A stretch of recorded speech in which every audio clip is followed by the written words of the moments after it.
A wildlife researcher stationed alone in the Mojave learns the most profound lesson of her career from a creature no bigger than her thumb. Dr. Elena Vasquez had spent 15 years studying large predators.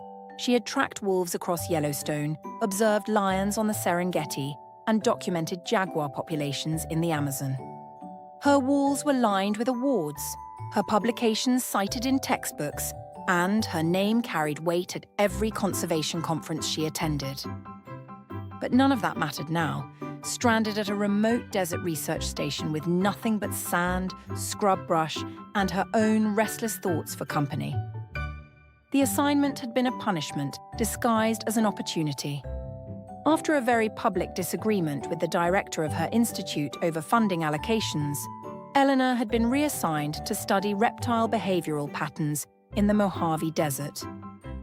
A 6-month solo posting. No team, no assistants, no glory, just data collection on species that most people considered insignificant. She had arrived 3 weeks ago, bitter and resentful. The heat was oppressive, the isolation crushing.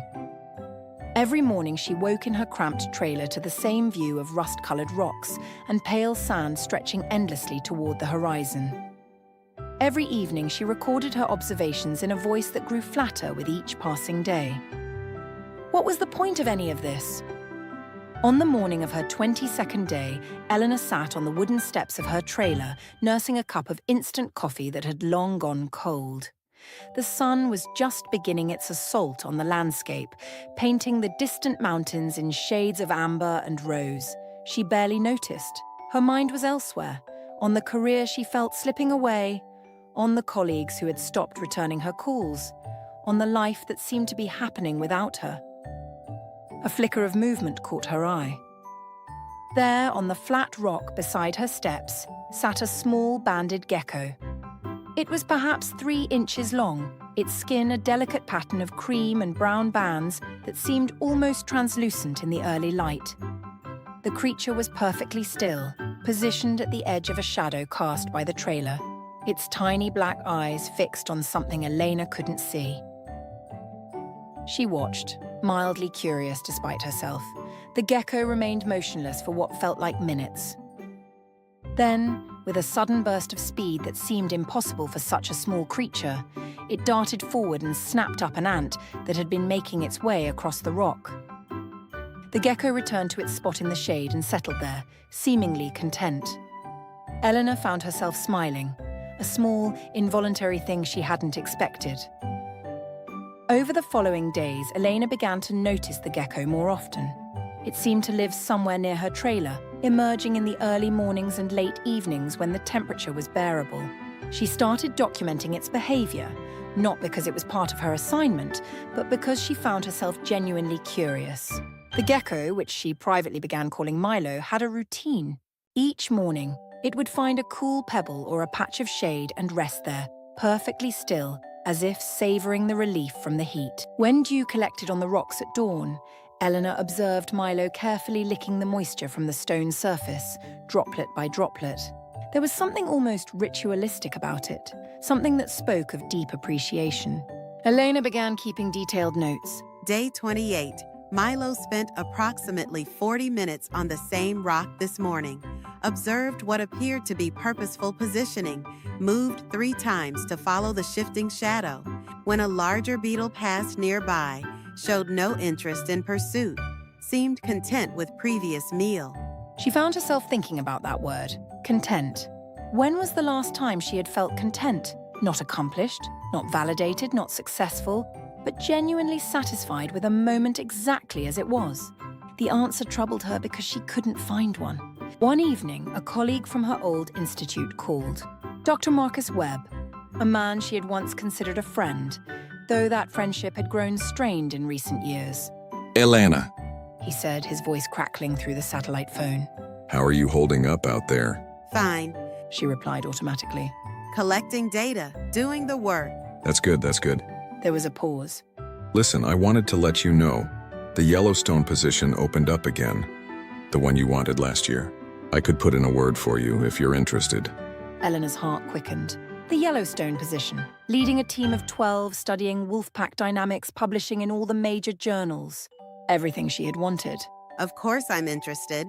She said quickly. Marcus, that would be? There's a catch. He interrupted.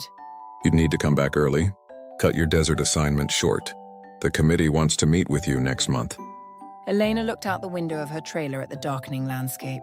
Somewhere out there, Milo was probably settling onto a cool rock for the night, having consumed exactly enough to sustain himself, needing nothing more. I'll think about it. She heard herself say. Marcus sounded surprised. You'll think about it? Elena, this is what you've been working toward for years. I know. I need to think. After she hung up, Elena sat in the growing darkness, trying to understand her own hesitation. The old Elena would have said yes immediately, would have already been packing her bags. But something had shifted, some small quiet thing she couldn't quite name. The next morning, she woke before dawn and went outside to watch the sun rise. Milo was already on his rock, positioned perfectly to catch the first warming rays while still keeping most of his body in shadow. As Elena watched, a single drop of dew rolled down a nearby stone. Milo's head turned, tracking it with those tiny black eyes. Then, with careful deliberation, he moved to the stone and drank. Elena found herself holding her breath, watching this small creature savor what amounted to perhaps 1/10 of a teaspoon of water. There was no hurry in Milo's movements, no anxiety. Just presence, just appreciation. She thought about her own life, the constant striving, the endless pursuit of the next achievement, the way she had trained herself to see every moment as a stepping stone to something better.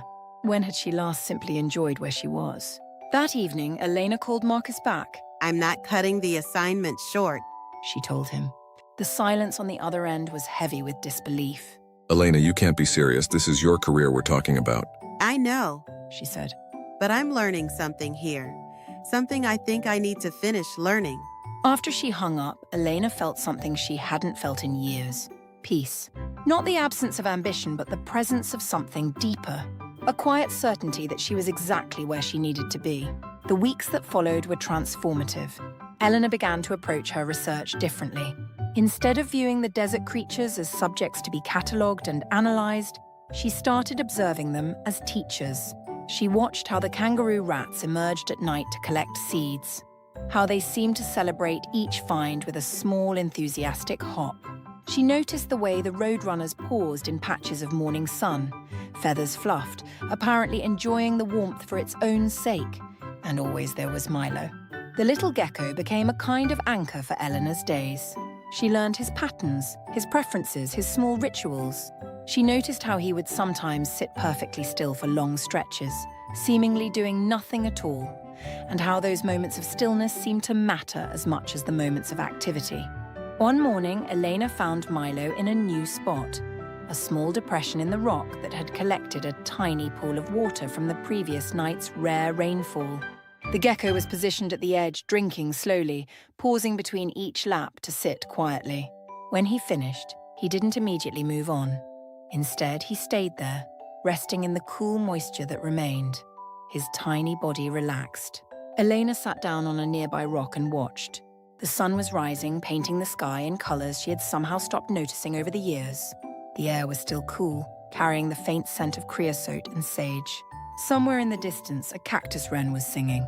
She realized she was smiling, not because anything remarkable was happening, but because everything ordinary was happening, and she was finally present enough to notice. That afternoon, Eleanor began writing. Not field notes or research observations, but something more personal. She wrote about what Milo had taught her, about the joy of a cool pebble, the satisfaction of a single dewdrop, the profound contentment of simply being exactly where you are.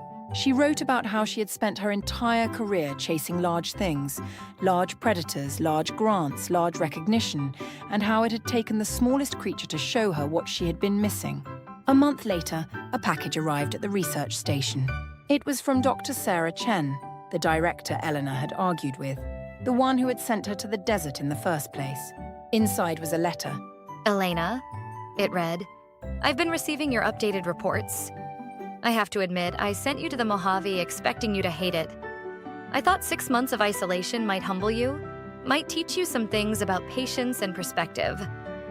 I didn't expect you to actually learn them. Your recent observations are some of the most insightful work I've ever seen from you. Not because of the data, but because of the way you're seeing. Something has changed. I'd like to talk when you're ready. And for what it's worth, I'm sorry for how I handled things. Perhaps we both have lessons to learn. Elena read the letter twice, then folded it carefully and set it aside. She would respond eventually, but not today. Today she had other plans. She took her notebook and her water bottle and walked out into the desert. The heat was significant but bearable, and she had learned to move slowly, to rest in shadows, to appreciate the small mercies the landscape offered. About 100 yards from her trailer, she found a flat rock with a good view of the surrounding terrain and sat down. Within minutes, she spotted movement. A small banded gecko, not Milo, but one of his kind, making its way across the sand. It paused at a pebble, tested it with one tiny foot, then settled there, apparently having found what it was looking for. Elena watched, feeling a warmth in her chest that had nothing to do with the sun. She thought about the career waiting for her, the opportunities she might still pursue, the work she had yet to do. Those things mattered, yes, but they weren't the only things that mattered. Somewhere along the way, she had forgotten that life wasn't just about the destination. It was about noticing the dewdrops along the path. When she returned to her trailer that evening, Milo was on his favorite rock, positioned perfectly in the fading light. Elena sat down on her steps, close enough to observe, but not so close as to disturb him. Thank you, she said quietly. Milo, of course, didn't respond. He simply sat there, content, having already found everything he needed in a cool pebble and a drop of morning dew. Elena smiled and watched the sun set, feeling, for the first time in as long as she could remember, that she had found everything she needed to.